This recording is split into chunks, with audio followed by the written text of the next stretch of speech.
tem conduzido muito bem a liturgia, tem ido muito bem nas pregações, e você vai nos trazer a mensagem no dia de hoje. Os irmãos, eu posso contar com esses irmãos tão capacitados, né, queridos? Porque eu vim de uma maratona essa semana, ontem à noite eu toquei, como os irmãos sabem, eu estou destruído. Eu nem consegui cantar, a minha corda vocal estava muito cansada, porque o corpo fica cansado, a corda vocal faz parte do nosso organismo, a gente se cansa, né? Não existe essa coisa, o corpo fica cansado, mas eu canto igual um pardal, né? Não existe não, eu fico muito cansado. Mas eu tenho a alegria de ter esses irmãos amados que podem me ajudar, né, nesse ministério, né? Então eu queria chamar o nosso irmão Jefferson, que vai fazer a condução da mensagem aqui. Deus te abençoe, querido.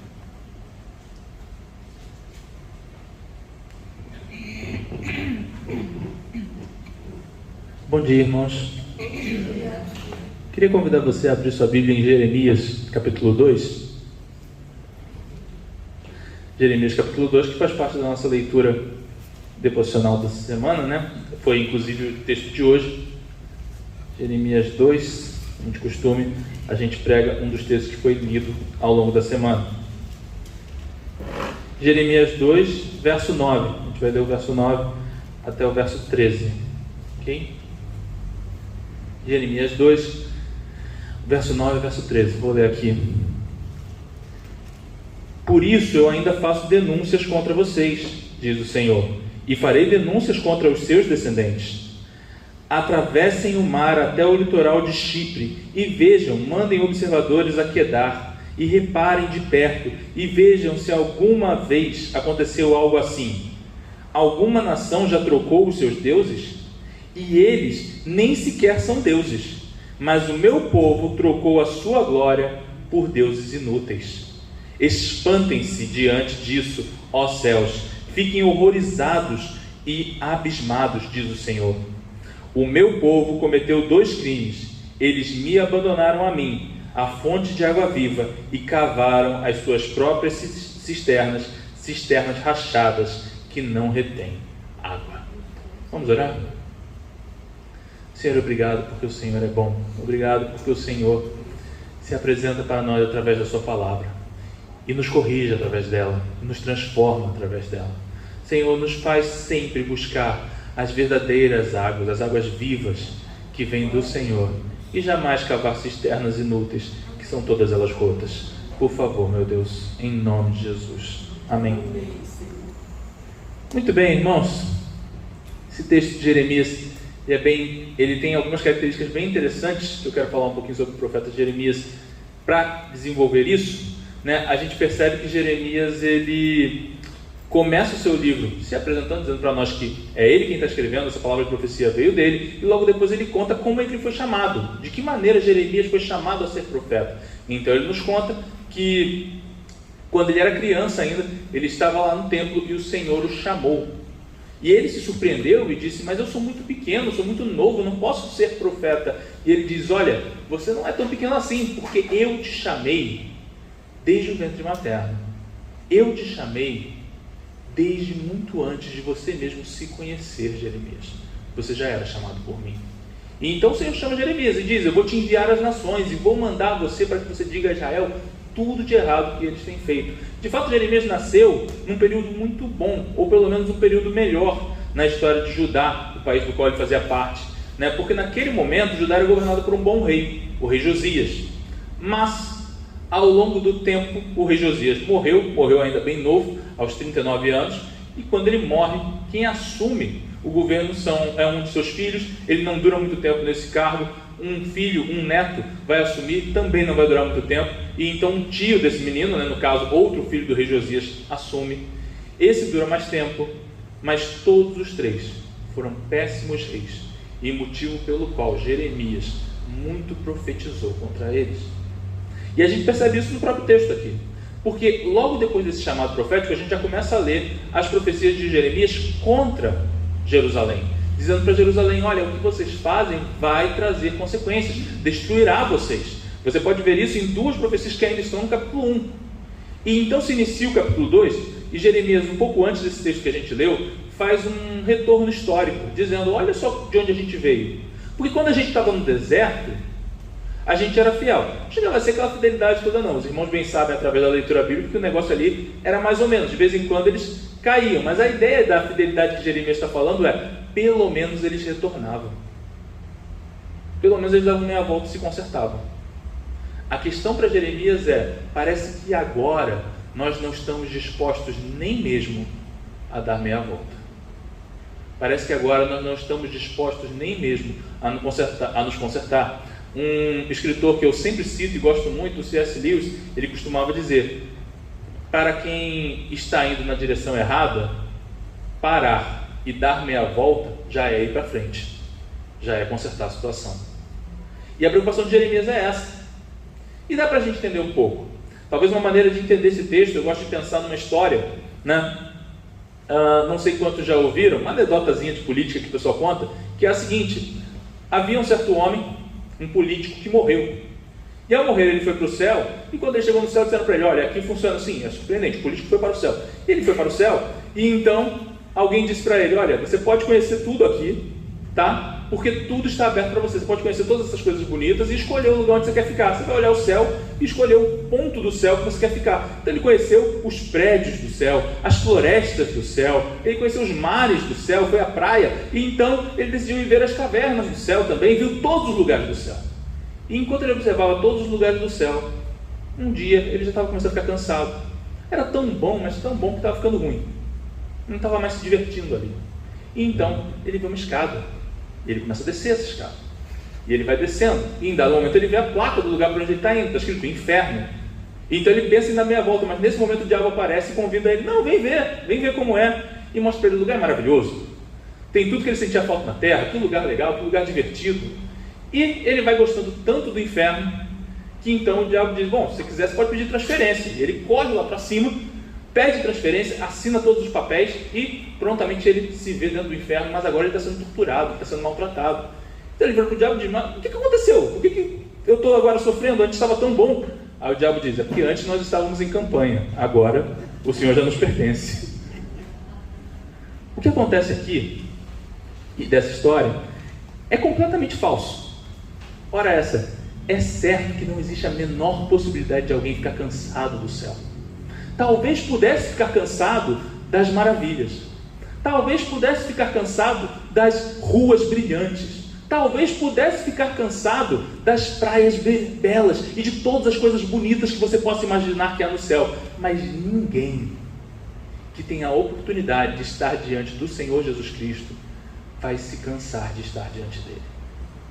Portanto, é impossível alguém realmente, uma anedota que eu contei aqui, alguém realmente se cansar de estar no céu. Igualmente é impossível alguém ir para o inferno e em algum momento se sentir feliz lá. É impossível. O inferno é terrível. Mas o que essa história mostra para a gente? Ela mostra para a gente aquilo que é a nossa mente aqui, onde muitas vezes nós estamos vendo as coisas maravilhosas do Senhor, mas ainda assim nós olhamos também para as coisas do inferno e elas parecem muito mais aprazíveis e muito mais agradáveis, e é dessa maneira que nós nos desviamos e seguimos em direção ao inferno de verdade. Por isso eu queria falar com vocês um pouco sobre esse texto de Jeremias, falar um pouco sobre isso que a gente leu, os versículos de 9 até 13. Na minha opinião, ele apresenta algo impressionante sobre o tamanho da perplexidade da escolha que não só o povo estava fazendo, mas a escolha que todos nós podemos fazer. Então vou começar a pensar um pouco nisso. Jeremias começa a falar sobre uma condenação. O Senhor traz condenação a Israel. Ele diz, olha, vocês estão sendo condenados. Vocês estão sendo condenados, sabe por quê? Vocês podem ver isso ao longo da profecia de Jeremias, porque vocês abandonaram ao Senhor. Que é também o que ele está falando aqui nesse texto. Vocês o abandonaram. A gente vai falar um pouco mais sobre a forma desse abandono, mas eu quero agora tratar um pouquinho sobre a primeira fala de Deus. Eu ainda vou falar contra vocês. Na verdade, esse verso aí, ele tem um sentido meio duplo. Você pode pegar nesse verbo a ideia tanto de falar como de punir. Então o Senhor traz a acusação do mal que estava sendo feito e diz, e é por essa razão que eu punirei vocês. E ele diz, e punirei também aos seus descendentes, ou seja, eu vou trazer acusação contra eles e vou puni-los, porque eles também têm errado diante de mim. E quando Jeremias fala tudo isso, eu fico me lembrando de uma imagem da minha infância, que era muitas vezes estar ali chorando, né, triste porque tinha apanhado, né, ou na verdade nem tinha apanhado, só tinha levado uma bronca. E então eu ouvia: isso, continua chorando que agora eu vou te dar razão para chorar. Não sei se alguém já ouviu isso, ou já disse isso para filho, mas eu sei que essa frase eu escutei muito: continua que agora eu vou te dar razão para chorar. E o interessante aqui para mim é que muitas das vezes eu não apanhei depois. Eu não conhecia a verdadeira razão para chorar. Por quê? Porque eu parei de chorar. Continua que agora eu vou te dar razão para chorar. Eu parei, né? Entendi a mensagem, beleza, não vou mais fazer. Isso é a primeira coisa que a gente tem que perceber nesse texto. Jeremias, Deus não apresenta essas coisas, Jeremias falando, mas Deus falando a Jeremias primeiro, né? Ele não apresenta essas coisas na intenção de que de simplesmente dizer: isso é tudo que eu quero fazer a vocês, porque eu tenho prazer em maltratá-los, eu tenho prazer em que vocês sofram. Ora, é certo que o Senhor não tem prazer no nosso sofrimento. Então o que a gente está vendo aqui? A gente está vendo ainda o sofrimento como uma forma de chamá-los de volta. Voltem, não sigam por esse caminho, porque vocês só precisam dar meia volta. Mas se vocês não derem meia volta, vejam quão terrível é o caminho que vocês estão seguindo. Se vocês não se consertarem hoje, se vocês não se arrependerem, percebam para onde vocês estão indo, porque vocês vão. Não pensem que eu vou segurar a minha mão, vocês vão. Então esse é o aviso que Jeremias está trazendo para nós. Talvez isso nos surpreenda um pouco. A nossa geração geralmente fica um pouco surpresa com a ideia de punição. A gente geralmente pensa: ora, mas como pode um Deus amoroso punir? Mas é pela mesma razão do exemplo que eu dei dos meus pais. É porque no final das contas, o objetivo deles não era encontrar uma razão pela qual me punir, pela qual bater em mim. Não era essa a intenção deles. Mas era sim me corrigir, me fazer redirecionar o meu caminho. Assim também Jeremias está dizendo a esse povo: vocês precisam redirecionar o seu caminho. Deem meia volta. Ainda é possível dar meia volta. E é isso que Jeremias apresenta para eles aqui. Isso me faz recordar uma história que o pregador Charles Spurgeon, um pregador batista, dizia quando ele pregava, inclusive pregando esse texto. Ele contava de uma situação num campo missionário em que um indígena se converteu. E então, naquele primeiro momento, ele ficou cheio do primeiro amor e adorava o Senhor e amava e queria cantar e louvar a Deus, e ele realmente queria evangelizar a todos. Mas a caminhada se tornou difícil porque em determinado momento ele caiu. Ele caiu num pecado terrível. E no que ele caiu num pecado terrível, ele não conseguia se consertar. E chegou um momento que ele desistiu. Ele percebeu que não dava para se consertar. E então ele foi ficando pior. Só que esse missionário não estava só com esse indígena. Ele estava trabalhando com a tribo inteira. E o chefe da tribo, que por sinal era tio desse homem, ele ficava falando, né, para quem perguntasse para ele: como alguém pode seguir esse tal de Cristo? Olha só ele ali. Ele tentou e já desistiu. Conta-se que um dia esse homem, esse jovem, escutou o tio falando isso. E foi nesse dia que ele percebeu a necessidade que ele tinha de dar meia volta e se corrigir. Ele de fato deu meia volta e se corrigiu. E nunca mais falhou no caminho. Não no sentido de nunca mais pecar, mas no sentido de não mais desistir. Qual a questão para a gente aqui? A questão é, lembra o que ele diz no verso 12? Fiquem horrorizados, fiquem espantados os céus do que está acontecendo.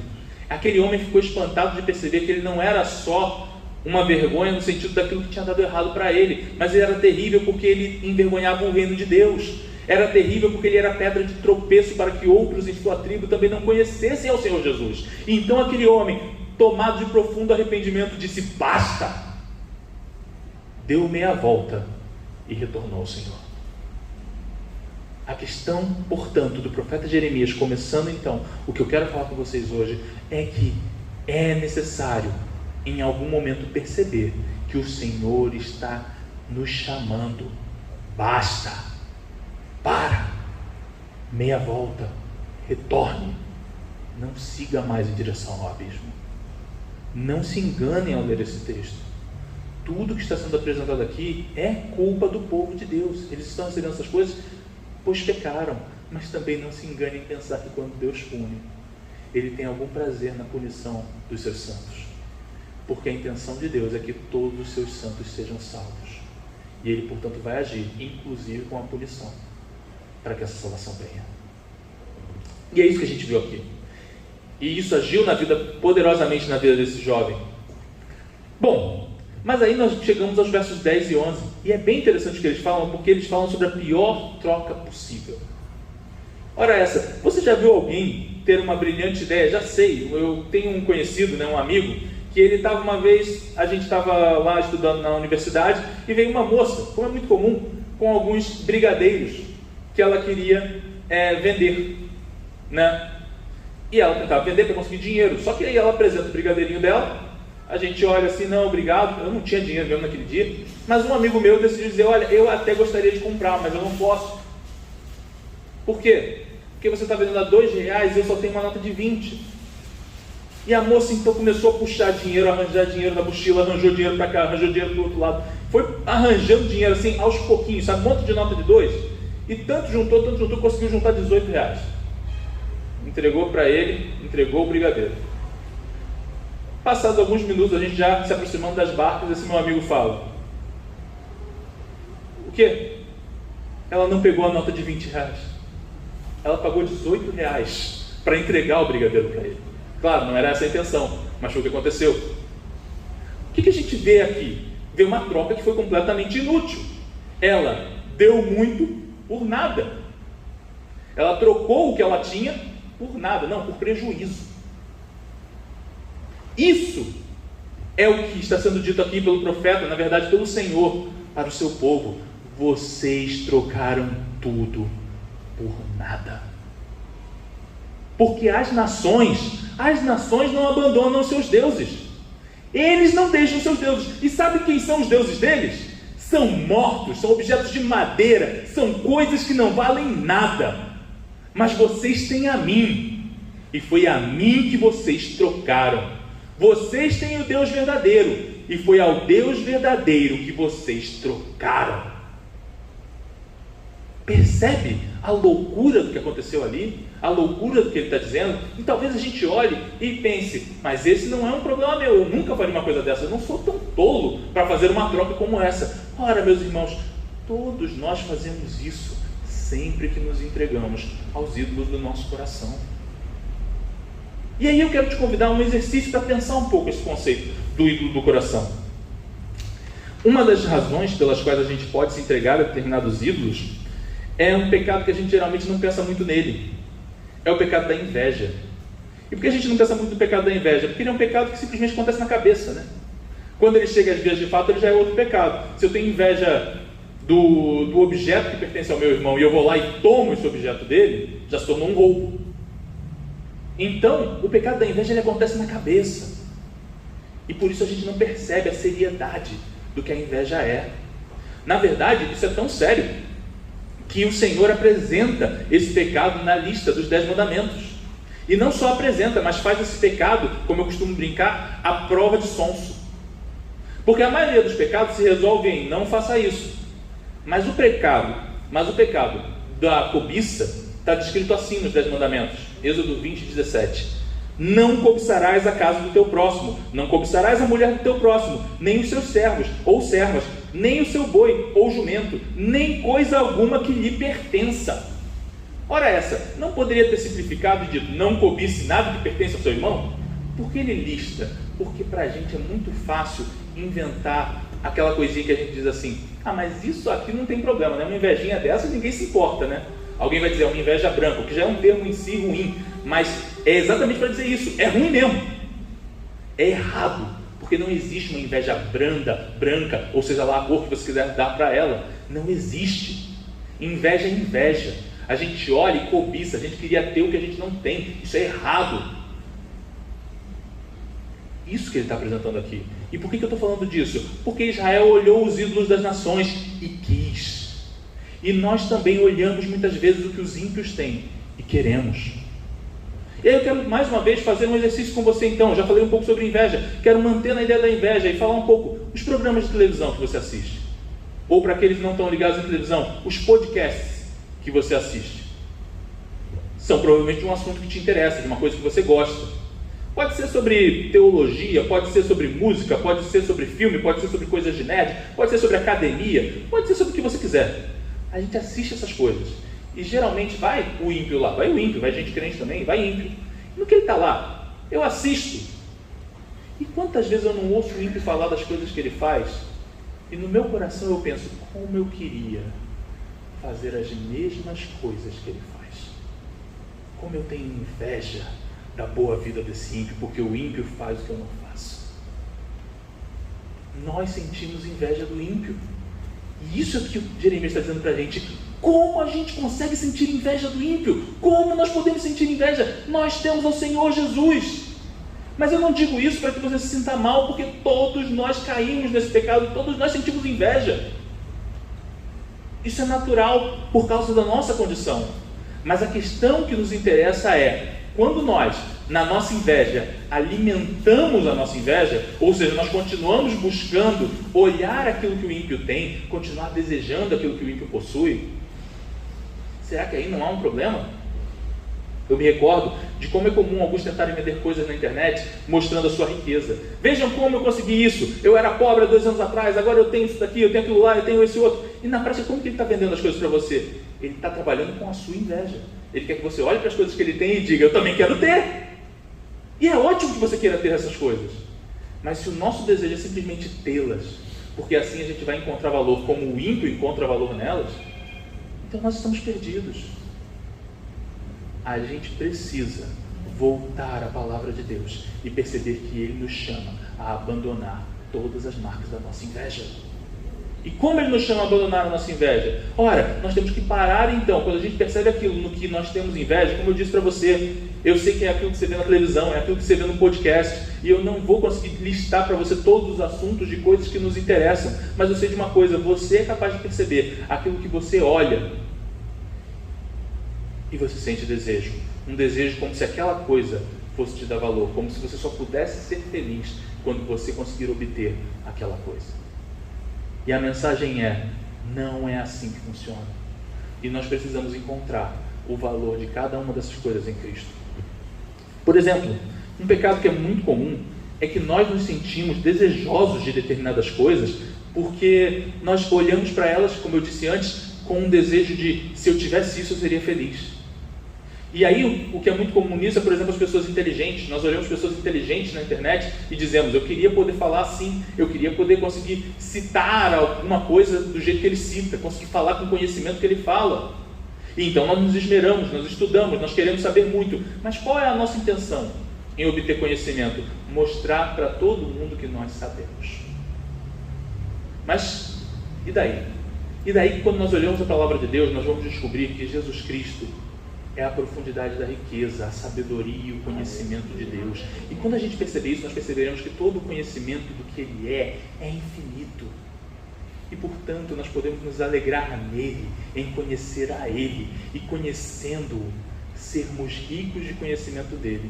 E aí, meu irmão, não vai fazer diferença se você sabe mais ou menos do que eu. Só faz diferença o fato de que quanto mais nós o conhecemos, mais felizes nós somos. Jesus é a resposta para cada coisa da qual nós sentimos inveja, para cada coisa que gera em nós um ídolo, por causa da inveja que a gente sente de alguém.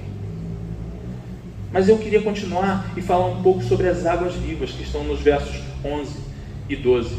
Não, perdão, eu falar um pouco sobre o que está no verso 13. Águas vivas. E aqui o exemplo não precisa ser de filme, não precisa ser de nada, porque já está no texto, o exemplo está no texto. Ora, existem as águas vivas, águas de vida, que vem como? De um manancial. Como funciona o manancial? A água está sempre caindo, ela nunca para de cair. Se você já teve a oportunidade de ir, por exemplo, a Teresópolis, você passa por várias fontes ali na cidade, fontes d'água, que você pode chegar ali e beber, a água já está pronta para ser bebida, não precisa de tratamento nenhum, a pessoa só coloca a mão e bebe. E ele está comparando isso com a água da chuva, que para o hebreu tinha todo um significado de uma água que não era tão boa quanto a que vinha do manancial. Por diversas razões. Uma delas por causa da própria idolatria. Porque os povos à volta, e você pode ver, se você continuar lendo o texto de Jeremias 2, você vai ver que ele fala sobre a adoração a Baal. Os povos à volta acreditavam que essas águas da chuva vinham de Baal. E, portanto, era um ato de adoração beber dessas águas. Mas ele está dizendo, não, a água que vem da fonte, a água viva, essa que está sempre se mexendo, essa é a água que vocês precisam beber. É óbvio, irmãos, que eu não estou dizendo para vocês que vocês não podem beber a água que vem da chuva, que foi captada de alguma maneira. Mas a questão para nós é perceber que a comparação que ele quer fazer é, aquelas pessoas então faziam cisternas, buracos, para que a água acumulasse da chuva. E então elas tinham certeza de que tinham água. Elas não dependiam do manancial, porque a água vai encher ali. E a mensagem dele é, quando essa água encher, sabe o que vai acontecer? Você vai achar que ela está cheia, mas ela não vai encher, porque vai haver um buraco, ela vai evaporar, ela vai sumir de alguma maneira, e você não vai ter o que beber. Porque aquilo que vem do ídolo parece muito bom, parece trazer segurança, mas em dado momento você vai descobrir que isso não é suficiente para ser feliz. Isso não é suficiente para trazer vida. De onde vem a vida? Vem da água que se mexe, da água que vem da nascente, as águas vivas. E o que são as águas vivas, senão o nosso próprio Senhor Jesus? Ele mesmo que se comparou como água viva. A água que vem para que nós bebamos de uma fonte que nunca se acaba, que está sempre caindo, para que nós possamos sempre estender a mão e beber.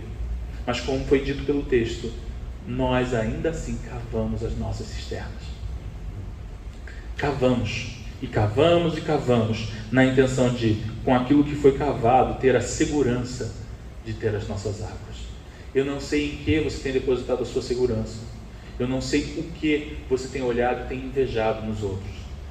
Mas a questão do profeta Jeremias aqui é, arrependa-se.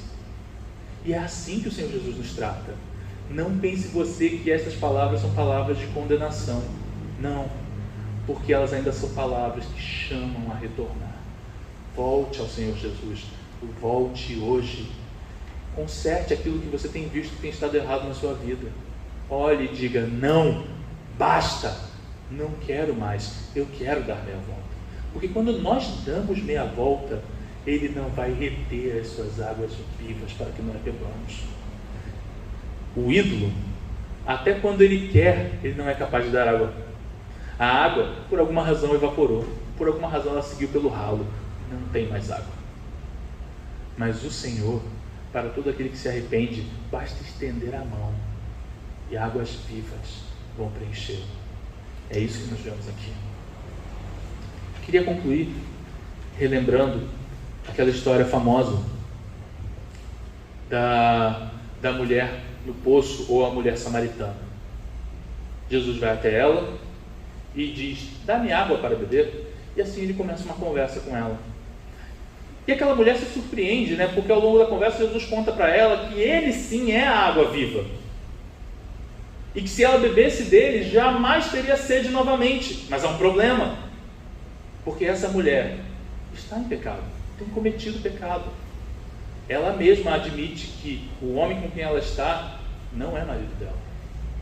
E aquilo então gera um problema e pode parecer que seja destruição para aquela mulher. Mas veja bem, porque logo depois nos é dito, essas palavras não são ditas a ela para que ela morra, mas para que ela se arrependa, para que ela conserte a sua vida. Sabe para quê? Porque a água que ela pode tirar do poço, essa água, eventualmente ela vai ter sede de novo, eventualmente vai acabar. Mas Jesus diz a ela, mas a água que eu tenho a oferecer a você é água viva, e você jamais terá sede de novo. Meus irmãos, o profeta Jeremias nos avisa, não troquem tudo por nada. Não troquem a água viva que vem do Senhor por nada que os nossos ídolos nos entreguem. Porque no final das contas, todo ídolo só pode dar uma água que vai embora pelo ralo. Que nós possamos identificar os ídolos que têm nos afligido, que têm nos atrapalhado, e dizer, basta, Senhor, eu quero as águas que vêm de Ti. Amém. Vamos orar? Senhor Jesus, obrigado. Obrigado porque Tu és a água da qual necessitamos. Tu és aquele que satisfaz os sedentos. Ah, Senhor, quão sedentos nós temos estado por causa dos ídolos que têm se formado em nossos corações. Ah, Senhor, liberta-nos. Que nessa oração nós possamos Te entregar tudo aquilo que tem gerado em nós idolatria, tudo aquilo que nós temos tratado como se precisássemos e não pudéssemos viver sem, porque nós precisamos tão somente do Senhor. E se nós o tivermos, nada mais haverá de ser faltoso, Senhor. Nós temos a Ti, então temos tudo. Ah, Senhor, sem Ti nós não temos nada. Não importa quão cheias estejam as nossas cisternas, não teremos nada, porque a nossa água passará, Senhor. Mas Tu és a água que nunca se acaba, Senhor. Ah, Senhor, vem como uma fonte de águas vivas na vida de cada um dos meus irmãos. Traz arrependimento ao meu coração e ao de todos nós, Senhor, para que nós possamos beber das águas vivas que vem de Ti. Seja o nosso tudo e que nós nunca Te troquemos por aqueles que são nada. Em nome de Jesus. Amém.